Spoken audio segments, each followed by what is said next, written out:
This week, a Brazilian judge dismissed a multi-billion-dollar lawsuit against oil giant Chevron, ending a 2-year legal battle over a spill that happened back in 2011. The spill occurred at the Frade offshore oil field off the coast of Rio de Janeiro. At least 3,600 barrels of crude leaked into the ocean.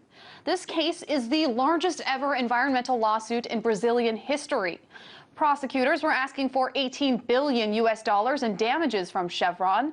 They also filed charges against the company's drilling contractor, Transocean Limited, as well as 17 employees. However, Judge Rafael Piro dismissed those charges after accepting a deal with Chevron that requires the company to pay $135 million in compensatory activities. Brazil has become a sort of epicenter for offshore drilling in South America. In 2007, there was a major discovery of large oil reserves off the country's coast. Analysts say that it is the biggest discovery in the last 20 years. I was joined earlier by David Cassuto. He's a law professor and the director of the Brazil American Institute for Law and Environment at Pace Law School. And I first asked him if he could give us more details about how the settlement came about. Well, sure. There was a Chevron and several of its partners had an oil spill off of the coast of Rio de Janeiro. It's in what's called the pre-sal deposits. It was a spill by U.S. standards comparatively small, I think about 3,000 barrels. But it caused, it was a real wake-up call for the Brazilian government in terms of the potential danger from the spill, and a lawsuit was filed by an arm of the Brazilian government called the public prosecutor, or in Portuguese it would be the Ministério Público, seeking 40 billion or so in damages from the spill.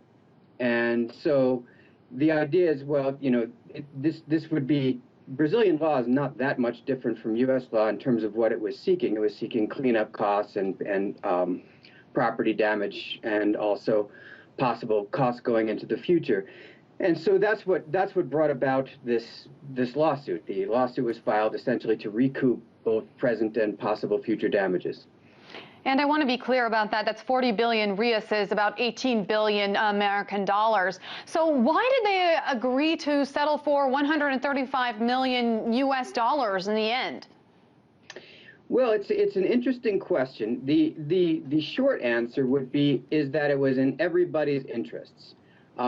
First of all, these oil deposits off the coast of Rio are in very, very deep water. They're below 2,000 meters of water, 2,000 meters of ocean floor, and then some 2,000 meters of salt.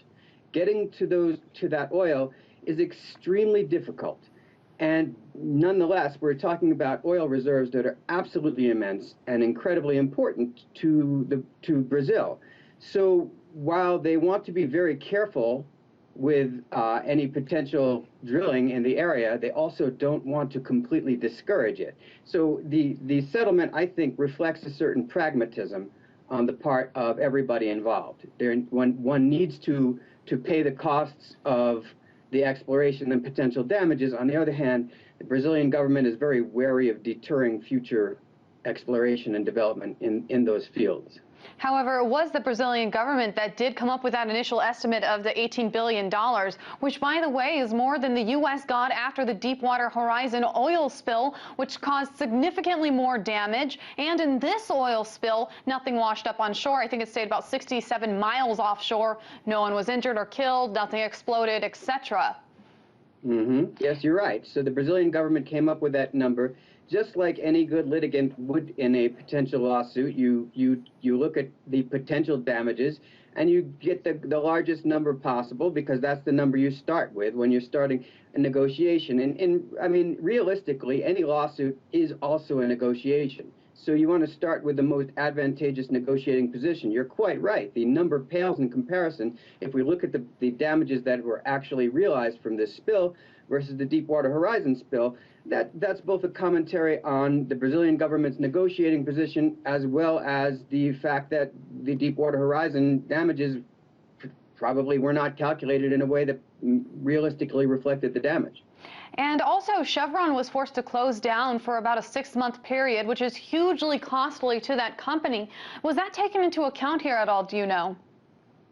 I don't know for certain, but I would certainly assume that it was. Chevron went out of its way to look like, and that's a cynical way of saying it, but also to be what it viewed itself as a good corporate citizen. So as soon as there was another small leak, Chevron shut down immediately because the optics of it were horrible. I don't think there was the second leak was in any danger of causing any significant damages at all as well, but Chevron was looking to contain any possible PR damage as well as any possible oil spill, and so it shut down. And yeah, that's a very expensive proposition.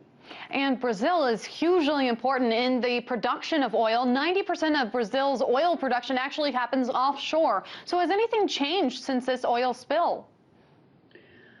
Well, has anything changed? I think, well, I don't know for certain. Again, I don't know. The technology for exploring in the pre-salt area is all new. So yeah, I guess the short answer is yes. Things are constantly changing. The technology is in development. This is a kind of exploration that's never been done anywhere else. So every week or every month of delay brings about more knowledge about how to do this safely. And in fact, Petrobras, the Brazilian national oil company, has been very slow in developing this area because they have chosen to be very careful. Thank you so much for enlightening us and bringing us the latest on this case and helping us understand it. David Cassuto, law professor and director of the Brazil American Institute for Law and Environment at Pace Law School. It's my pleasure. Thank you.